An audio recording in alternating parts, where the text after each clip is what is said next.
Leo stepped out from behind the gray prison walls, not into the bright, welcoming arms of freedom, but into the flat, indifferent glare of a Tuesday morning.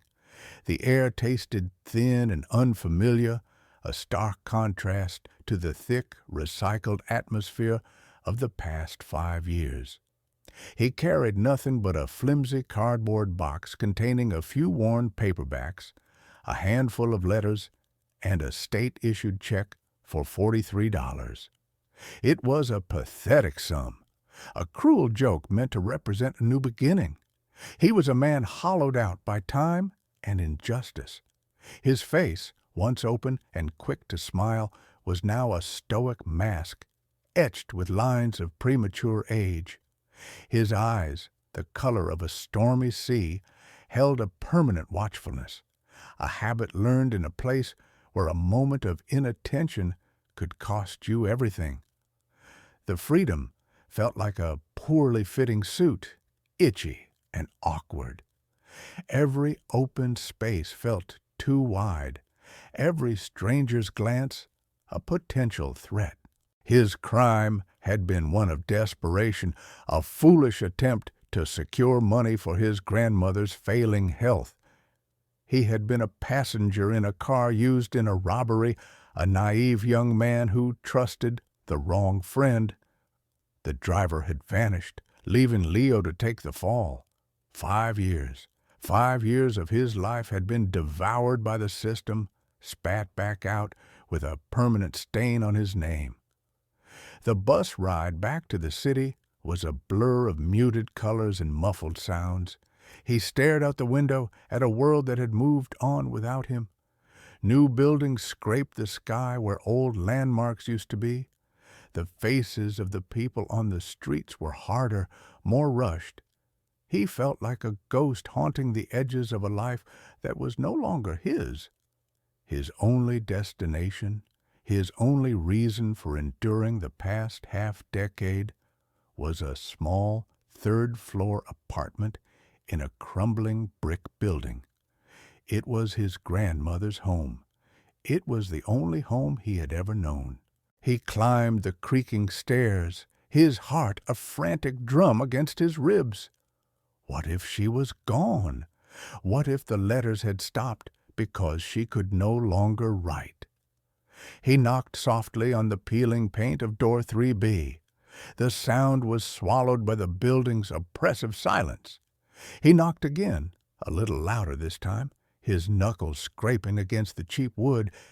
He heard a faint, shuffling sound from within, then the slow, deliberate slide of a chain lock. The door opened a crack, and a pair of kind, watery blue eyes peered out at him. "Leo?"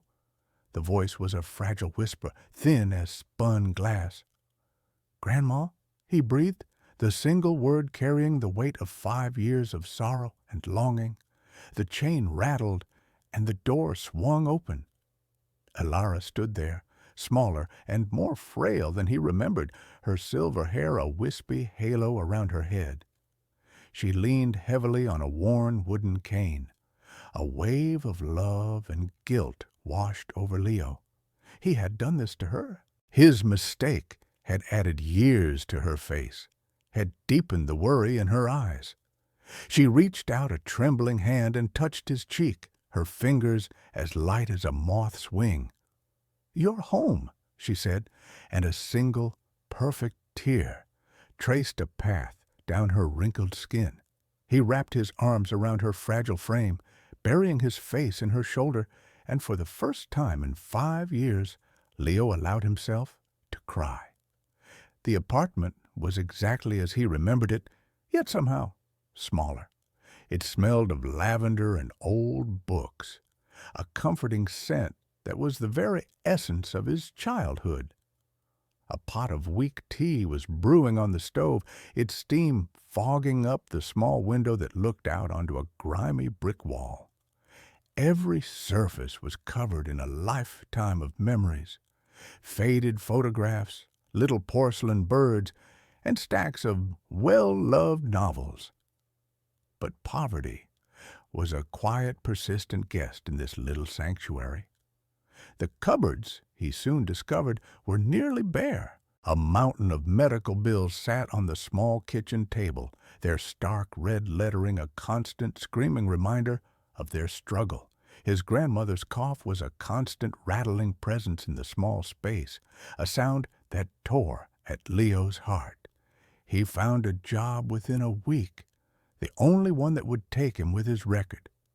He became a cleaner at a downtown office building, working the graveyard shift.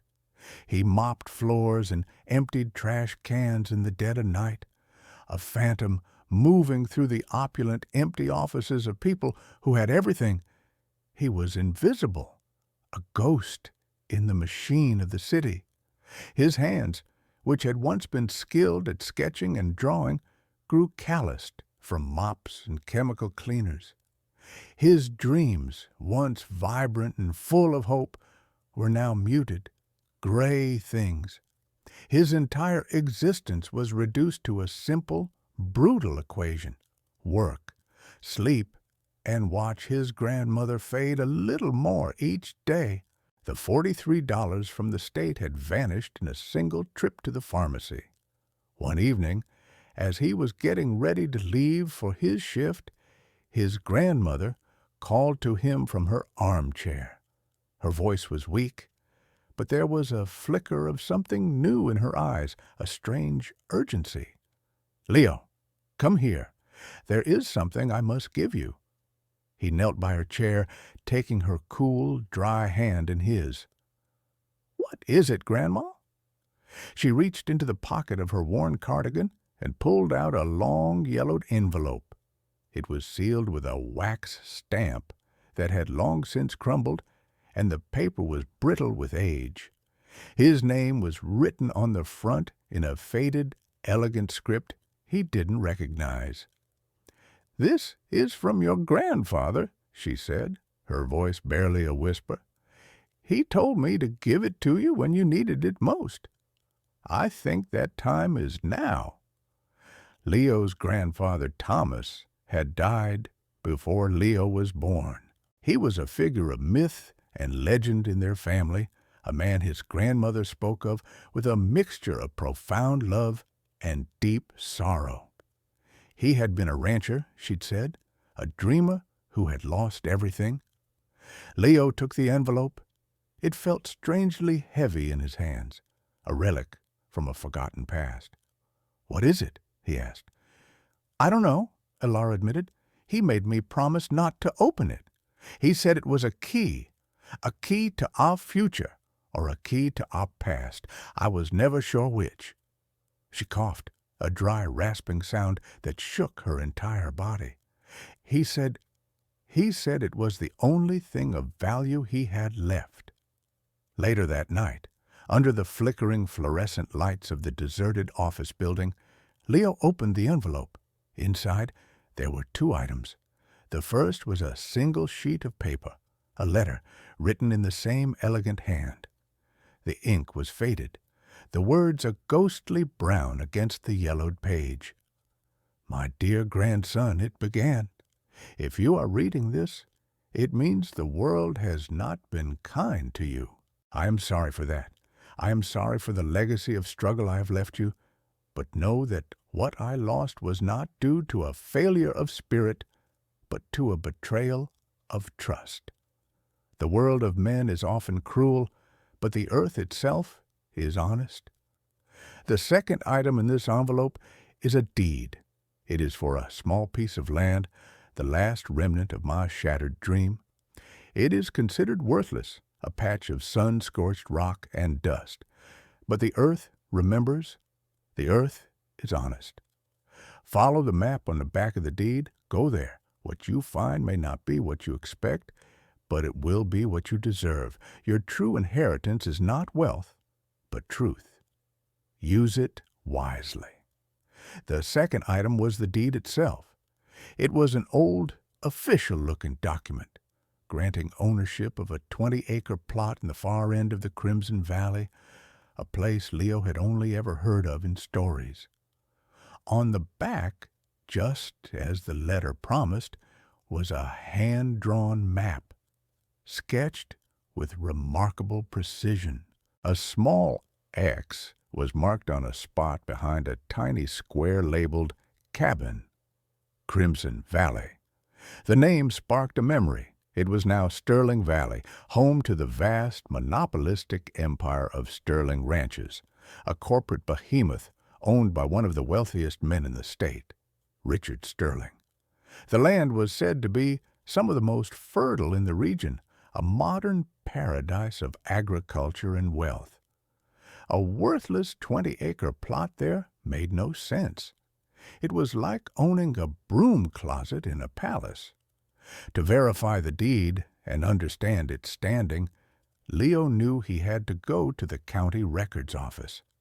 A quick search online revealed that the old office had been torn down. A new, state-of-the-art municipal building had been erected in its place, a grand, gleaming structure of glass and steel.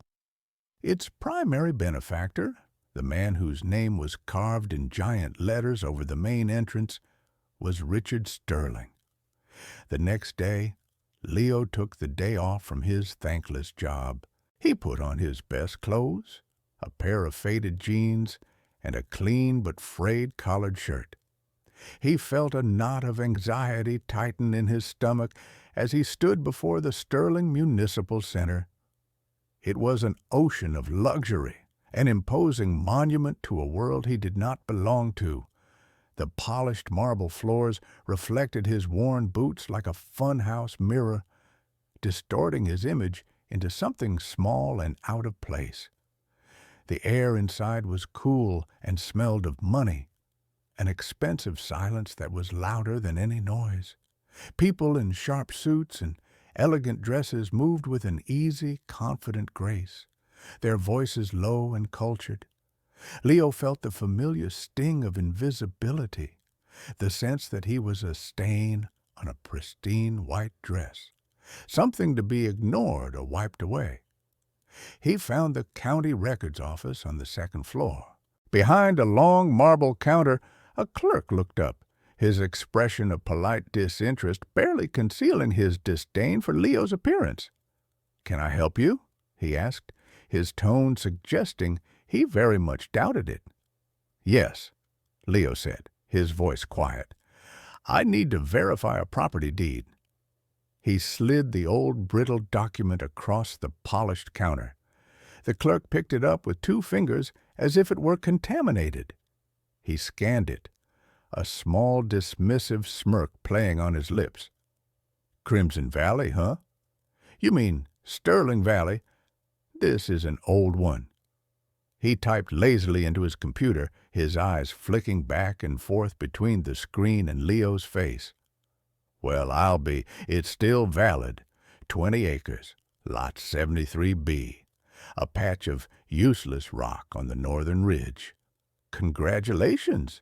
You own the most worthless piece of real estate in the richest valley in the state." Just as the clerk finished his pronouncement, a sudden commotion erupted from the building's grand atrium.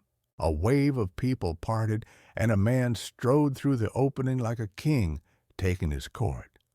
He was tall and broad-shouldered, with a mane of silver hair swept back from a tanned, handsome face. He wore a suit that was worth more than Leo would make in a year, and his smile was a flash of predatory white teeth. This was Richard Sterling.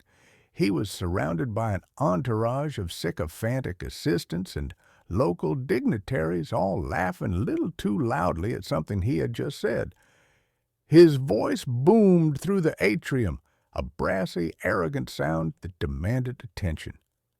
He was a man accustomed to being the center of every room, a force of nature fueled by wealth and an unshakable belief in his own superiority. "And I told the governor," Sterling bellowed so everyone could hear, "if you want to see how to run things, come to my valley. We don't have time for weakness or failure here. We build, we conquer, we win." His followers erupted in another round of appreciative laughter. Sterling's gaze swept the room, a proprietary glance that took in everything and everyone as his own personal property. His eyes, cold and blue as chips of ice, snagged on Leo. He saw the worn clothes, the tired face, the old document on the counter. His triumphant smile twisted into a cruel, mocking sneer. He strode over to the counter, his expensive leather shoes clicking on the marble. The air grew thick with his presence, charged with a sadistic power. He loomed over Leo, a giant cast in a long, dark shadow. "Well, well, what do we have here?" Sterling drawled, his voice dripping with condescension. He gestured a dismissive hand at Leo. "Look at this. A stray dog has wandered in from the street." His entourage chuckled, a chorus of cruel, tinny sounds. Leo felt a hot flush of shame and anger creep up his neck. He stood his ground, his jaw tight, refusing to be intimidated. He met Sterling's icy gaze. Sterling glanced at the large, detailed map of the valley displayed on the wall behind the counter, a map that was mostly a single, uniform color representing the vast holdings of Sterling ranches. He then looked at the old deed in the clerk's hand. He snatched it up, his eyes scanning it quickly. A look of derisive amusement spread across his face. "Lot 73B," he scoffed, his voice loud enough for the gathering crowd of reporters and elites to hear. "My God, Thomas's folly. I thought that worthless patch of dirt had blown away years ago." He turned to Leo, his eyes glittering with malice. "Let me guess. You're his grandson, aren't you? I can see the same look of pathetic, empty-headed dreaming in your eyes." He held up the deed for everyone to see. "This is a relic of a failed man, a man who had a chance at greatness and threw it all away because he lacked the spine to take what was his. And now his ghost comes back, haunting my building, dreaming of a legacy that is nothing but dust." The crowd laughed openly now.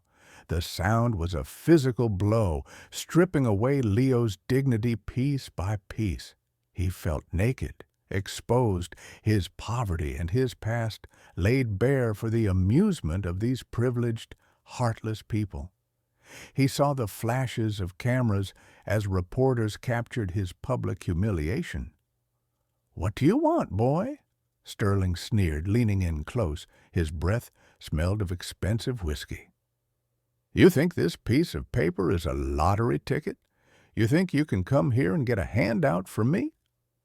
Leo found his voice. It was quiet, but steady. "This land was my grandfather's. It is mine now.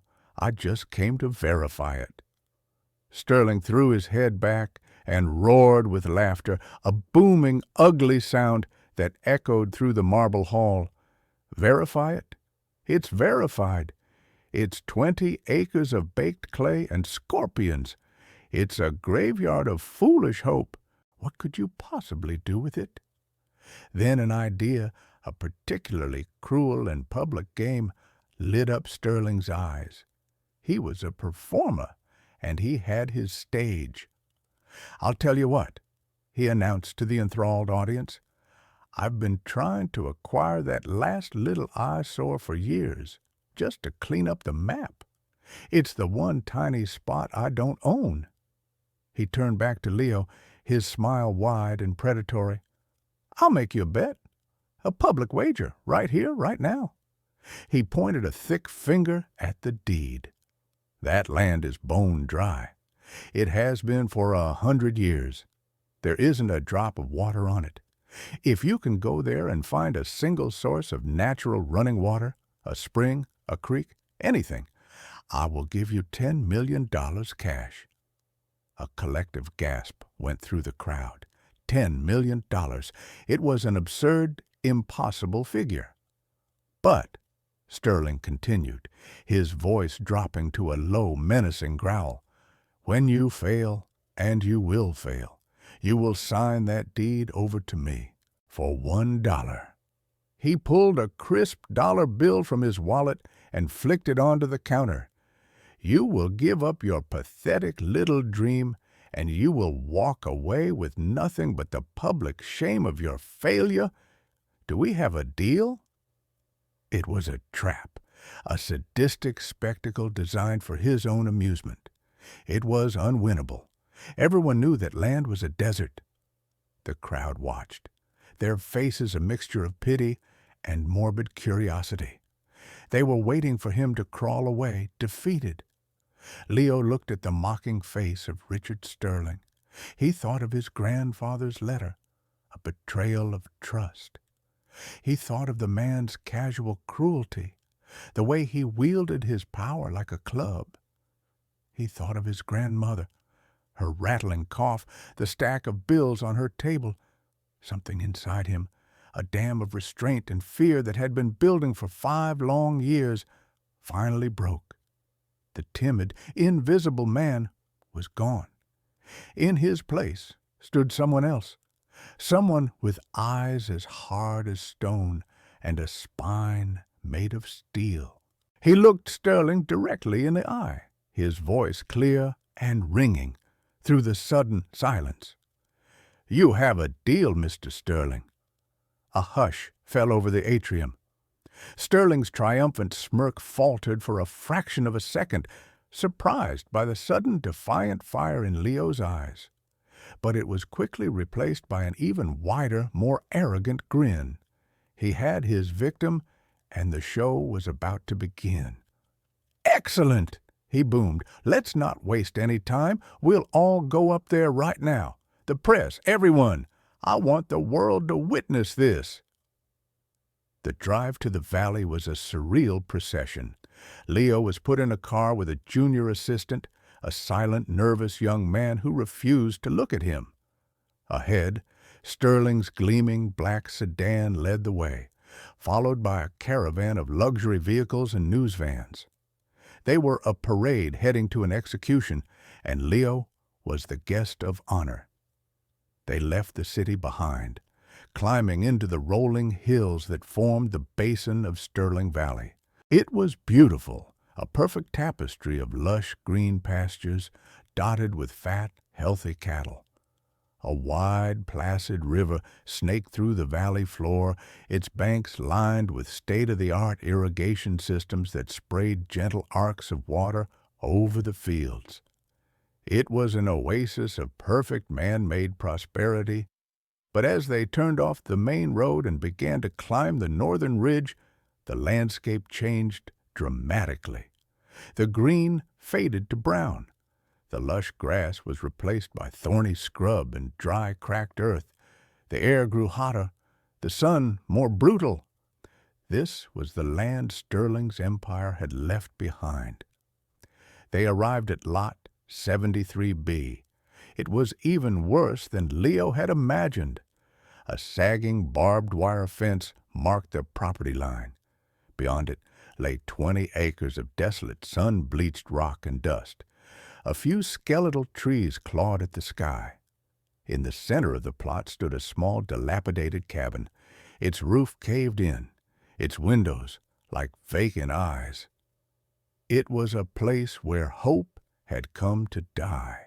Sterling stepped out of his car, a king surveying his domain. He swept a hand across the barren landscape. "Behold," he declared to the assembled press, "the promised land. Now find your water, boy. We are all waiting." His entourage laughed, the sound sharp and ugly in the dead, still air. The reporters set up their cameras, their faces grim. This was not a story of triumph. It was a public flogging. They zoomed in on Leo's face, waiting for the moment he would break. Leo ignored them all. He ignored the cameras, the mocking laughter, the oppressive heat. He felt a strange calm settle over him. He was not here to play Sterling's game. He was here to follow his grandfather's instructions. He pulled the crumpled letter and the deed from his pocket. He looked at the hand-drawn map on the back. Then, at the desolate land before him. The X was marked on a spot just behind the ruined cabin. He walked past the grinning face of Richard Sterling, his worn boots kicking up clouds of fine red dust. He walked with a purpose that silenced the crowd. He was no longer a victim. He was a man on a mission. He reached the back of the cabin. A small, gnarled rock formation jutted out from the ground, just as the map had indicated. It looked like nothing, just another pile of rocks in a field of them. The sun beat down on his neck. He could feel Sterling's smug, impatient gaze on his back. The silence was absolute, tense. Everyone was waiting for him to fail. Leo consulted the letter one last time. The earth remembers. The earth is honest. He knelt down and began to examine the rocks. He ran his hands over their rough, sun-warmed surfaces. His fingers, calloused from mopping floors, were surprisingly sensitive. He felt for a seam, a crack, anything that seemed out of place. And then he found it, a single flat stone, no different from the others at first glance, but it was not part of the natural formation. It was a capstone, expertly fitted. He dug his fingers into the narrow crevice around its edge and pulled. It was heavy, sealed shut by years of dirt and neglect. He grunted with the effort, his muscles straining. The crowd murmured impatient. With a final, desperate heave, the stone came loose. It fell to the side with a dull thud, revealing a dark, square hole beneath it. And inside that hole, glinting with a faint, rusty sheen, was a thick iron lever. A collective gasp rippled through the onlookers. Sterling, who had been laughing with one of his assistants, fell silent. He took a step forward, his brow furrowed in confusion. What was this? Leo reached into the hole and gripped the cold, rusty metal. It was stiff, frozen in place by decades of disuse. He planted his feet, took a deep breath, and pulled with all his might. Nothing. He pulled again, his knuckles white, a low groan escaping his lips. The metal groaned back, a high, screeching protest. "Give it up, boy," Sterling shouted, his confidence returning. "It's just more of your grandfather's junk." Leo ignored him. He closed his eyes, picturing his grandmother's frail face, hearing her rattling cough. He thought of the 5 years he had lost, the humiliation he had just endured. A surge of pure, raw adrenaline coursed through him. He let out a roar that was part anger, part desperation, and threw his entire body weight against the lever. There was a deafening crack, like a bone snapping deep within the earth. The lever moved. It scraped downwards, slow and heavy, as if connected to some ancient, slumbering machine. For a moment, nothing happened. The silence returned, thicker than before. Sterling let out a short, relieved laugh. See? Nothing. But his laugh was cut short by a low, deep rumble that seemed to come from the very bedrock beneath their feet. The ground trembled slightly. A strange hissing sound filled the air, and then, not 10 feet from where Leo stood, the dry, cracked earth began to darken. It turned from dusty red to a deep, rich brown. A tiny trickle of water pushed its way through the soil, then another and another. The trickles converged, forming a small, bubbling pool, and then, with a sudden explosive surge, a powerful jet of crystal-clear water erupted from the ground. It shot 5 feet into the air, a magnificent, impossible fountain, before cascading down onto the parched land. It was not a trickle, it was a torrent, a gushing, living, breathing spring of pure, fresh water. The crowd was stunned into absolute silence. The reporters lowered their cameras, their jaws hanging open. Sterling's face, which had been a mask of smug arrogance, went completely white. His cruel smile froze, then crumbled, leaving his mouth agape in utter, slack-jawed disbelief. The sound of the gushing water was the only sound in the world, a triumphant roar that washed away the laughter and the scorn. The water flowed with incredible force, carving a new path through the dust, turning the worthless plot into a sudden, miraculous wetland. It was beautiful, impossible, and undeniably real. But that was not the only secret the lever had unlocked. As the deep rumbling from the earth subsided, it was replaced by another sound, the slow, grinding scrape of stone on stone. The ground directly in front of the ruined cabin's doorway shuddered. A large, flat section of rock and earth, cleverly disguised as part of the landscape, began to sink into the ground, revealing a dark, square opening and a set of steep stone steps leading down into the darkness. A hidden cellar. Leo stood, breathing heavily, splattered with mud and water, a warrior who had just won an impossible victory. He looked at the gushing spring, then at the dark opening to the cellar. He turned and looked at Richard Sterling. The arrogant magnate was paralyzed. His face was a grotesque mixture of shock, fury, and a dawning, terrifying understanding. He wasn't just looking at a spring. Any geologist, any rancher in this valley would know what this meant. A spring of this force, in this specific location on the northern ridge, could only come from one source, the legendary Lost Creek Aquifer. It was the primary water table for the entire region, an aquifer that everyone, including Sterling, believed was only accessible through a dozen deep-well industrial pumps he owned and controlled. This small, worthless plot of land didn't just have water. It held the master valve. The spell of silence was broken by the frantic clicking and flashing of cameras. The reporters, realizing they were witnessing the story of a lifetime, went into a frenzy. The narrative had flipped in an instant. This was no longer a story about the humiliation of a poor ex-convict.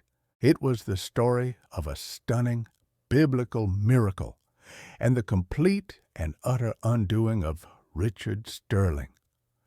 One of the reporters, a sharp young woman from the state's largest paper, shoved a microphone in Sterling's pale face. "Mr. Sterling, you just lost a $10 million bet. What are you going to do now?" Sterling flinched as if he'd been struck. He looked from the reporter's face to the gushing water, to the dark cellar, and finally to Leo. The look in his eyes was no longer one of mocking superiority. It was one of pure, unadulterated hatred, mixed with the cold, raw terror of a man who suddenly realizes he has made a fatal, catastrophic mistake. He was speechless. Leo, ignoring the chaos, walked over to the newly revealed cellar entrance. He took a deep breath and descended the stone steps, leaving the shocked crowd and the ruined billionaire behind, and stepped into the secrets of the past. The air in the cellar was cool and musty, thick with the smell of old paper and dry earth. After his eyes adjusted to the gloom, Leo saw that it was not a cellar, but a small, meticulously organized underground office. A simple wooden desk stood against one wall, a thick layer of dust covering its surface. Lining the other walls were shelves filled with dozens of canvas-bound ledgers and long, rolled-up tubes of parchment. It was a hidden archive, a time capsule of knowledge. He walked over to the desk and wiped the dust from its surface. Carved into the wood were the initials T.A. Thomas Anderson, his grandfather. On the desk sat a single, thick, leather-bound journal. Leo opened it. The first page contained the same elegant script as the letter. My Atlas of the Earth, the title read, a complete hydrological and geological survey of Crimson Valley, 1965 to 1970. Leo began to turn the pages.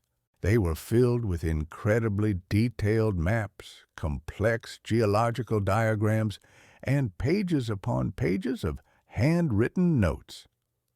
His grandfather had not been a simple rancher. He had been a brilliant, self-taught hydrologist and geologist.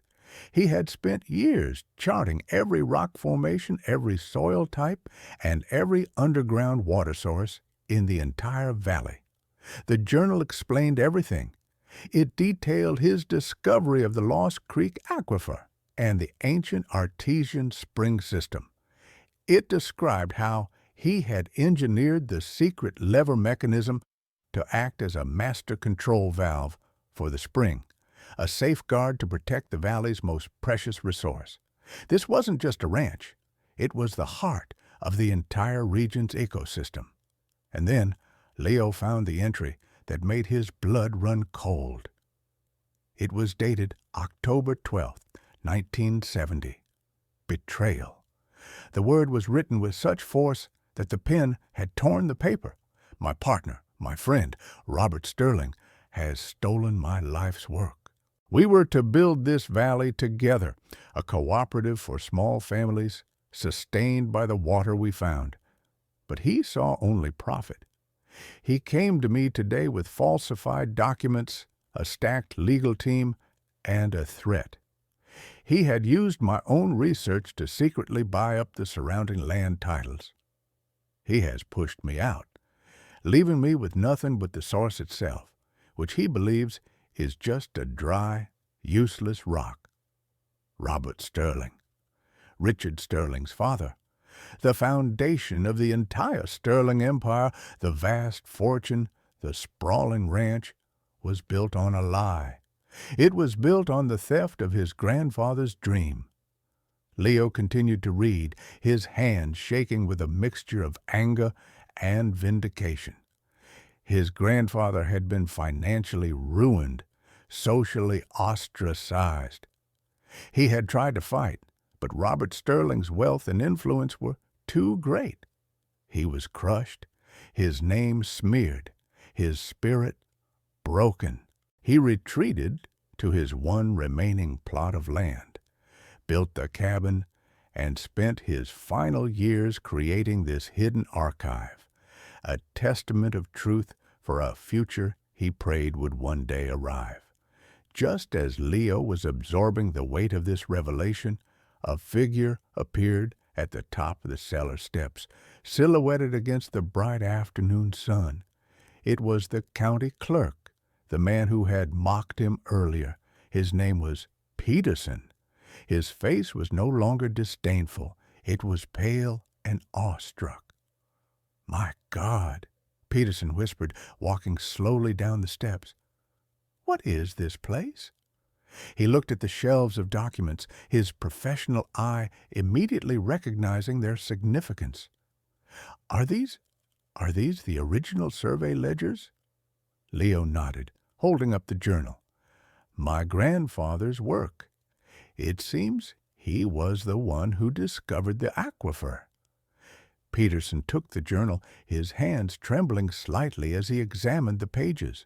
As a man who had worked with land titles his entire life, he understood the monumental implications of what he was seeing. These dates, these signatures, these are the authentic foundational surveys for the entire valley. The ones in the county records, they're copies.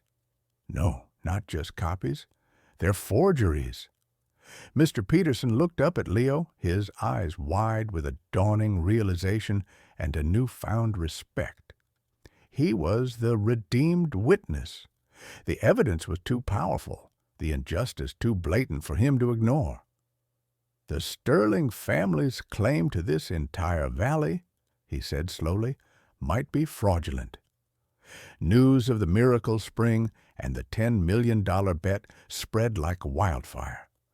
By evening, It was the lead story on every news channel.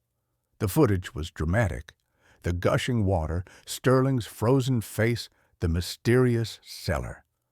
Leo Anderson, the humble ex-convict, was now a local hero, a David who had faced down Goliath and won. The story stirred the memories of the valley's older residents. The day after the discovery, an old, weathered man in a dusty pickup truck drove up the newly carved path to the cabin. He introduced himself as Mr. Thomas, and his eyes were full of a sad, fierce loyalty.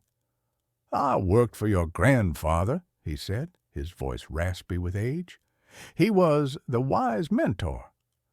I was just a boy then, but I remember him. Thomas Anderson was the kindest, smartest man I ever knew. And I remember Robert Sterling, a snake with a silver tongue." Mr. Thomas confirmed every detail from the journal. He told stories of the betrayal, of how Sterling's father had systematically forced out dozens of small, independent ranchers, using threats and legal tricks to consolidate his power. "He ruined good families," Thomas said, his gaze hard. "Your grandfather's dream was to create a community here. Sterling's was to build an empire on their bones."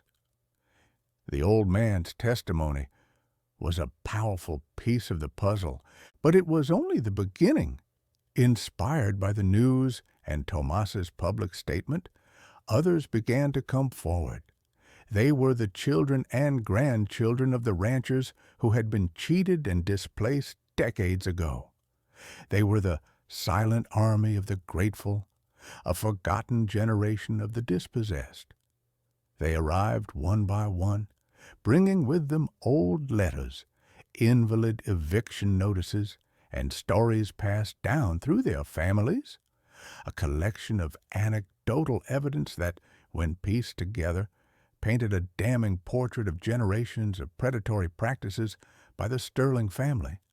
Meanwhile, Richard Sterling was not idle. After the initial public paralysis, his shock had quickly hardened into a cold, vicious fury. He retreated to his ranch headquarters, a sprawling mansion that overlooked the valley, and began to plot his retaliation. He was a cornered animal, and that made him more dangerous than ever. His first move was to try and control the narrative. He hired a high-powered crisis management firm, which began flooding the media with a new story. Leo Anderson was not a hero. He was an opportunistic ex-convict, a fraud trying to extort a respected community leader. They dug into Leo's past, plastering his mugshot across television screens, reminding everyone of his criminal record. His second move was more direct. He dispatched his lawyers to the county records office to intimidate Mr. Peterson. They offered bribes, then veiled threats about his job and his family. But Peterson, armed with the truth he had seen in the cellar, stood firm. He refused to be a pawn in Sterling's corrupt game and began making copies of the authentic documents from the cellar, securing them in a safe deposit box. Sterling's rage grew. He couldn't believe this was happening. A nobody, a piece of human garbage, was threatening to unravel everything his family had built.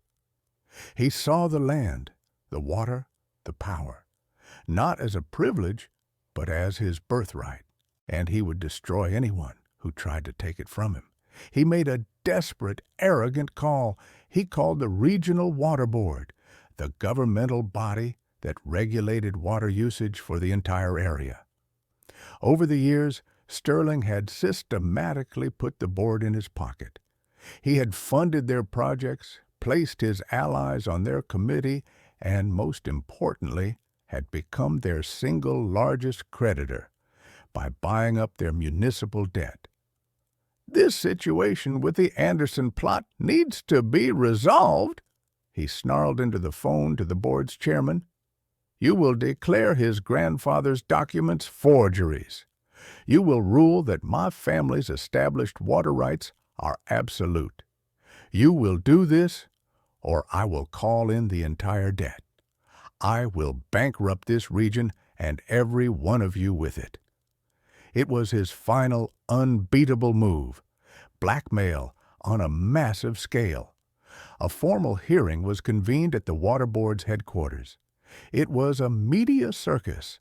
On one side of the room sat Richard Sterling, flanked by a team of 6 expensive, merciless-looking lawyers. He was dressed in a dark, severe suit, his face a cold mask of arrogant certainty. He believed he had already won. On the other side sat Leo. He was not alone. Beside him were Mr. Thomas, his face a study in grim determination, and Mr. Peterson, the county clerk, who clutched a worn leather briefcase. Behind them, filling the public seating, sat the silent army, 24 men and women, the descendants of the valley's forgotten families. Their presence was quiet but powerful testament to the crimes of the past. The hearing began. Sterling's lead lawyer, a man with a voice as smooth and cold as Riverstone, presented their case. It was a masterful performance of legal sophistry. He painted Richard Sterling as a pillar of the community, a benevolent job creator. He dismissed Leo's claims as a desperate, fraudulent money grab by a convicted criminal. The Sterling family's water rights have been established and uncontested for 50 years, the lawyer declared, his voice ringing with authority. To challenge them now, based on some dusty, unverified papers found by a known felon, would be to destabilize our entire region's economy. It is a reckless fantasy. Then came Sterling's final gambit. His lawyer produced documents detailing the Water Board's massive debt, now wholly owned by Sterling. The threat was laid bare for all to see. "Mr. Sterling has been a generous partner to this board," the lawyer said, the menace clear in his voice. "We trust the board will make a decision that ensures that partnership can continue." It was checkmate. The board members shifted uncomfortably in their seats, their faces pale. They were trapped. Then it was Leo's turn. He stood up. He wore the same simple, clean clothes he had worn to the municipal building. He had no lawyers. He just had the truth. He walked to the podium, not with the swagger of Sterling, but with a quiet, unshakable dignity. "My name is Leo Anderson," he began, his voice calm and clear. It carried to every corner of the room. "I am not a lawyer. I am not a wealthy man. For the past 5 years, I was a number in a system that had forgotten my name. But my grandfather had a name. It was Thomas Anderson, and he was a man who believed the earth was honest, even when men were not." Leo didn't argue legal theory. He told a story. He told the story of his grandfather, a brilliant visionary who wanted to build a community. He read passages from the journal, his grandfather's own words describing the joy of discovery and the sharp, bitter pain of betrayal. The room was silent, captivated. He then presented the physical evidence. He unrolled one of the original hand-drawn maps from the cellar and laid it next to the official Sterling-approved map. The discrepancies were glaring. He showed them the ledgers, the authentic surveys that Mr. Peterson had already verified. "These are not just dusty papers," Leo said, his voice rising with passion. "This is a record of a crime that has been covered up for 50 years, a crime that built an empire." Sterling's lawyer leaped to his feet. "Objection! This is unsubstantiated slander. This man is a criminal. His evidence is inadmissible." But before the chairman could respond, Mr. Thomas stood up from his seat. "It's not slander," the old man said, his voice trembling with the weight of memory. "I was there. I saw it." He proceeded to give a first-hand account of Robert Sterling's theft, his testimony so raw and genuine that it silenced the room once more. Then, one by one, the members of the Silent Army stood up. They didn't have legal documents, but they had their family stories, a powerful chorus of injustice. "My family lost their ranch in '72, one woman said. "My grandfather died of a broken heart," said another man. Sterling was starting to look rattled. His perfect composure was cracking. This was not how this was supposed to go. This was supposed to be a clean, swift execution. Leo had one final piece of evidence. He looked to Mr. Peterson. "Sir, I believe you have something for the board." The county clerk walked to the podium, his face grim. He opened his briefcase. "As a public official, I was recently approached and offered a substantial bribe to conceal and destroy evidence related to this case," he announced. "When I refused, I was threatened." He pulled out a small digital recorder. "Fortunately, I believe in transparency. I recorded the conversation." He pressed a button. Richard Sterling's voice, full of venom and arrogance, filled the room. The recording captured his entire attempt to bribe and then threaten the clerk, ending with his furious snarl, "I own this valley, I own the water, I own the board, and I own you. You will do as you are told." A collective horrified gasp went through the room. It was the smoking gun, the final, undeniable proof of Sterling's corruption. The chairman of the water board, a man who had been sweating under Sterling's threats, now looked at him with open contempt. The blackmail had been rendered powerless by a crime far more immediate and egregious. The board members began speaking in hushed, urgent tones. Sterling was on his feet, his face purple with rage. "This is a setup, a lie. These are all lies," he bellowed, pointing a shaking finger at Leo. But it was too late. The unanimous verdict was clear in the eyes of everyone in the room. The board chairman banged his gavel. "Based on the overwhelming evidence presented here today," he declared, his voice ringing with newfound courage, "this board recognizes the documents of Thomas Anderson as authentic and foundational. The primary water rights to the Lost Creek Aquifer are hereby restored to his legal heir, Leo Anderson." It was a stunning, total victory, but the climax was not over. A man at the back of the room, who had been watching the proceedings intently, stood up. He wore a simple suit and had the quiet, observant air of a predator. "Richard Sterling," he said, his voice cutting through the stunned silence, "I am with the district attorney's office. You are under arrest for bribery of a public official, conspiracy to commit fraud, and about a dozen other felonies we'll be discussing downtown."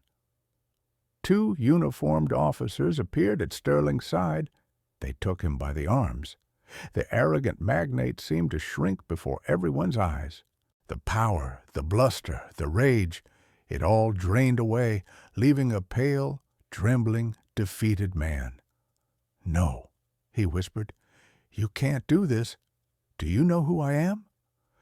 The reporters surged forward, their cameras flashing like a violent storm. The man who had entered the room, a king, was now being led away in handcuffs, his face a mask of utter ruin. He was a ghost now, the last relic of a fallen dynasty. As they led him past Leo, their eyes met for a final time. Leo's gaze held no triumph, no malice, only a quiet, profound pity. Sterling was gone. The room erupted in cheers and applause. The members of the Silent Army were embracing, tears of vindication streaming down their faces. 50 years of injustice had been undone in a single afternoon. Leo stood in the middle of it all, the calm center of the storm, the quiet heir to a legacy of truth. The days that followed were a whirlwind. The story was national news. Sterling's assets were frozen, his corporate empire placed under investigation. The $10 million bet was legally binding, and the court ordered the funds transferred from Sterling's frozen accounts directly to Leo. It was an unimaginable fortune, a number so large it felt unreal. But Leo's first thoughts were not of the money. They were of his grandmother. He went back to the small, crumbling apartment, the place where his new life had begun. Elara was sitting in her armchair, watching the news on her small television, her face a mixture of disbelief and radiant pride. "Oh, Leo," she wept as he knelt beside her. "Your grandfather, he would be so proud of you. You have cleared his name." "We cleared his name, Grandma," he said softly, taking her hand. With the money, he immediately arranged for the best medical care in the country. He moved his grandmother out of the cramped apartment and into a beautiful, comfortable house with a garden where she could sit in the sun and smell the flowers. Her health began to improve almost immediately. The constant worry and struggle lifted from her shoulders. For Leo, seeing the color return to her cheeks and the light to her eyes was a greater treasure than any fortune. The wounds of the past were beginning to heal. The shame of his prison record was washed away by the public vindication of his actions. The name Anderson was no longer synonymous with failure, but with integrity and justice. He found himself crying one night, not from sorrow, but from a profound sense of release, letting go of 5 years of pain and a lifetime of inherited struggle. He was finally at peace. But Leo knew his work was not done. His grandfather's legacy was not about personal wealth. It was about community. He went back to the water board with a proposal. He would not wield his newfound power as Sterling had, as a weapon for personal gain. He would not hoard the water or charge exorbitant prices. Instead, he used a significant portion of the money to establish the Crimson Valley Water Trust.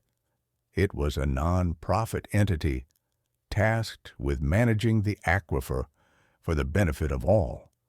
The trust ensured fair, affordable water prices for the small ranchers and residents of the valley, the very people Sterling had spent decades squeezing into submission. He was fulfilling his grandfather's original vision. He also set up a legal fund to help the families of the Silent Army pursue their own claims against the now dismantled Sterling estate, ensuring they received restitution for the land and livelihoods that had been stolen from them.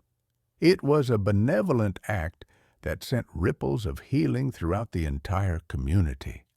The harvest of his grandfather's honesty was finally being shared by all. One day, while sorting through the last of the documents in the hidden cellar, Leo found a small sealed envelope tucked away at the very bottom of a dusty box. It was addressed simply to my heir. It was one final message from his grandfather. His hands trembled as he opened it. The letter inside was not about geology or betrayal. It was a moral treatise, a father's final words of wisdom to a family he would never know. "My dearest grandchild," it read, "if you have found this, you have also found the truth. You have likely also found what the world calls wealth.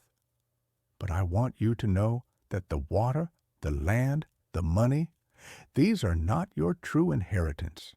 They are merely tools. Your real inheritance is a choice, the choice to build or to break, to give or to take.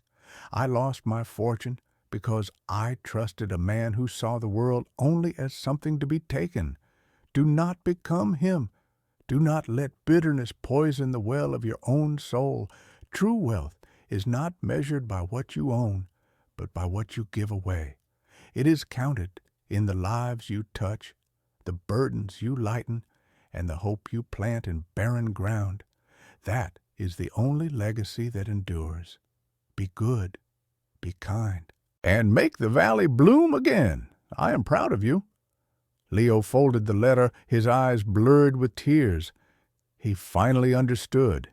His grandfather hadn't just left him a key to a spring, he had left him a compass. 10 years passed. The valley was transformed. The monolithic Sterling ranches was a memory, a cautionary tale whispered to children. In its place, the valley floor was a patchwork of thriving, independent farms and ranches, their success underwritten by the fair and stable water supply from the Crimson Valley Trust. The community was vibrant, cooperative, and prosperous. Leo Anderson was no longer the boy who got out of prison. He was a respected, beloved figure in the valley, though he carried his status with a quiet, unassuming humility. He never moved into a mansion. He lived in his grandfather's rebuilt cabin, which now stood as a historical landmark at the center of a beautiful nature preserve. The miraculous spring, the source of it all, was its heart, its water bubbling up into a pristine lake surrounded by wildflowers. He had used the remainder of his fortune to establish the Thomas Anderson Second Chance Foundation, a nationwide organization dedicated to helping ex-convicts reintegrate into society. It provided job training, housing assistance, and counseling, giving thousands of people the opportunity to rebuild their lives, the opportunity he had so desperately needed. He had not been corrupted by his power. He had been ennobled by his purpose. One afternoon, Leo was sitting in the town's small diner, the same one where the old ranchers now gathered for coffee, their faces weathered but free from the fear that had once haunted them. He watched as a young man, no older than 20, sat at the counter, staring at the bill for his simple meal of a burger and fries. The young man's clothes were worn, his shoulders slumped with the familiar weight of defeat. He counted out a few crumpled bills and some loose change, his face tightening when he realized it wasn't enough. Leo saw himself in the young man's eyes. He saw the same quiet desperation, the same shame, the same feeling of being trapped by a world that had written him off. It was a perfect, heartbreaking echo of his own past. He walked to the front counter and spoke quietly to the waitress, a woman who had known him for years. "Put his meal on my tab," he said, handing her a bill, "and everything else he wants to eat." He then took out a simple business card from his wallet. It read, "The Thomas Anderson Second Chance Foundation." He wrote a short note on the back and asked the waitress to give it to the young man after he had left. As he was about to walk out the door, the waitress asked, "Why are you doing that, Leo?"